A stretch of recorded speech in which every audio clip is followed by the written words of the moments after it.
ఒక్కసారి కొమ్మూరి గోల్డ్ కి కాల్ చేయండి. తాకట్లో ఉన్న మీ బంగారాన్ని విడిపించి మార్కెట్ ప్రైస్ కి వాళ్ళు కొనుక్కుని మిగతా డబ్బులు మీకు ఇచ్చేస్తారు. హలో అండి, అందరికీ నమస్కారం.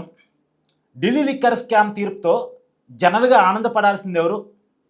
కేజ్రీవాల్, మనీష్ సిసోడియా, కవిత, వీళ్ళు సంతోషపడాలి. ఎందుకంటే నిర్దోషులుగా ప్రకటించబడ్డారు కాబట్టి.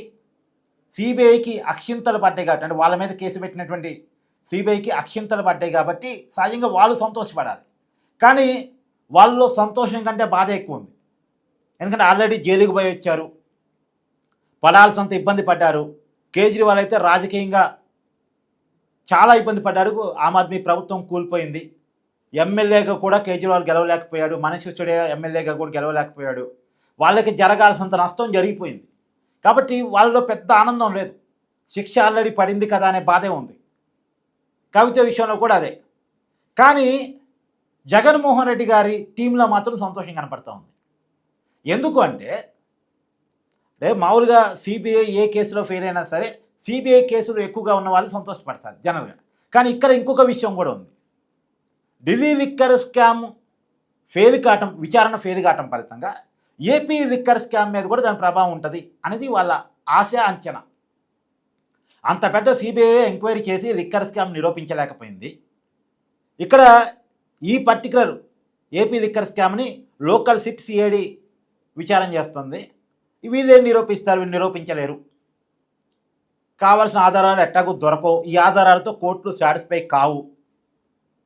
కాబట్టి ఈ కేసు కూడా వీగిపోవటానికి అవకాశం ఉంటుంది. ఈ కేసు నిరూపితం కాదు అనేటువంటి ఒక ఆనందం.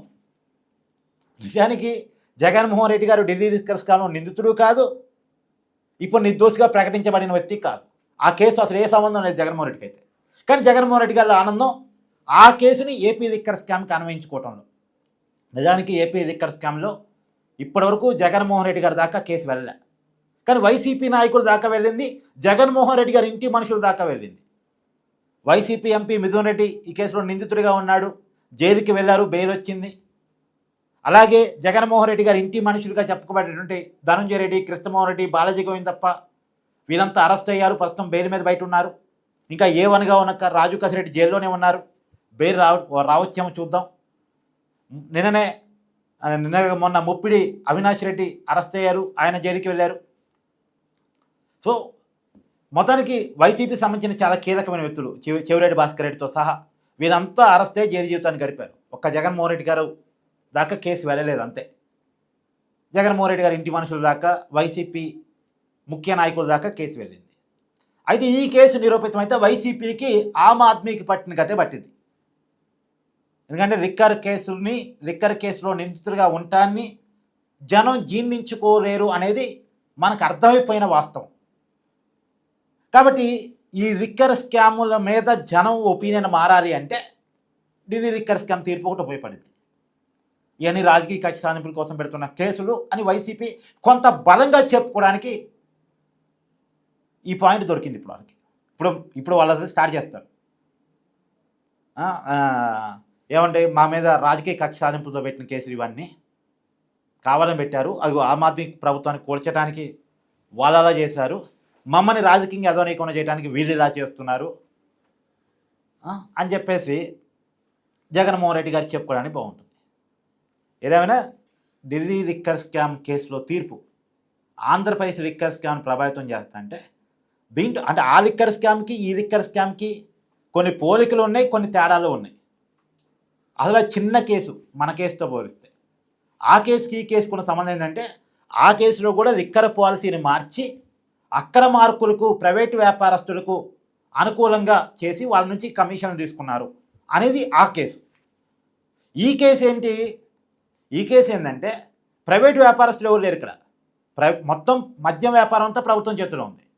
మద్యం పాలసీని మార్చి ప్రభుత్వం చేతుల్లో మద్యం షాపులన్నీ పెట్టుకొని అమ్మాలనుకున్న బ్రాండ్ని మాత్రమే అమ్మి లిక్కర్ తయారీ సంస్థలకి లాభం కలిగేలా, వాళ్ళు అనుకున్నటువంటి తయారీ సంస్థలకి లాభం కలిగేలా పాలసీని మార్చుకొని ఏ బ్రాండ్లు అయితే అమ్మాలనుకుంటున్నారో, ఏ లిక్కర్ తయారీ సంస్థల బ్రాండ్లు అయితే అమ్మాలనుకుంటున్నారో వాళ్ళ నుంచి కమిషన్ తీసుకోవటం.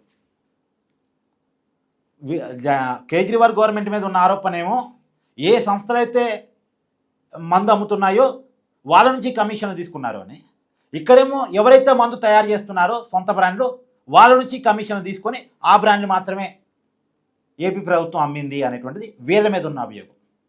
సో కొద్దిగా తేడా ఉంది, కొంత పోలిక ఉంది. సో కాబట్టి చూడాలి ఈ కేసు ఏపీ లిక్కర్ స్కామ్ ఎక్కడి వరకు వెళ్ళింది. సరే ఎక్కడి వరకు వెళ్ళినా ఇంతవరకు అంతిమ లబ్ధిదారు దాకా వెళ్ళకపోవటం మాత్రం కొంత ఆశ్చర్యంగానే ఉంది మరి. ఎందుకంటే షార్ట్ షీట్లో పదే 90% కమిషన్ ఆయనకే పోయినాయి. మొత్తం 3,200 కోట్ల కుంభకోణం. ఢిల్లీదంతా 100 కోట్లే కదా, ఇది 3,200 కోట్ల కుంభకోణం అన్నారు. ఇది కూడా ఒక పార్ట్ అన్నారు.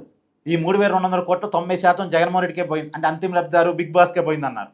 మరి ఆ బిగ్ బాస్ పేరు ఇంతవరకు నిందితుల లిస్టులో లేడు, అంతిమ లబ్ధిదారు పేరు నిందితుల లిస్టులో లేదు.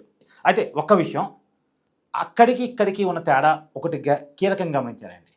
అక్కడ తప్పుడు బ్రాండ్లు అమ్మలేదు, ఎక్కువ షాపులకి పర్మిషన్ ఇచ్చి 24/7 మద్యం షాపులు తెరిచి ఎక్కువ మంది అమ్మారేమో. కానీ ఇక్కడ అమ్మిన మద్యం తప్పుడు మద్యం. ఈ అమ్మిన మద్యం వల్ల ప్రాణాలు పోయినాయి, చాలామంది లివర్లు పోయినాయి, చాలామంది కిడ్నీలు పోయినాయి. ఆంధ్రప్రదేశ్ లిక్కర్ స్కామ్ అనేది జనాల ప్రాణాలు తీసిన స్కామ్, జనాల ఆరోగ్యాలని పాడు చేసిన స్కామ్, జనాల ప్రాణాలు తీస్తూ డబ్బులు సంపాదించుకున్నారు అనేది ఆరోపణ.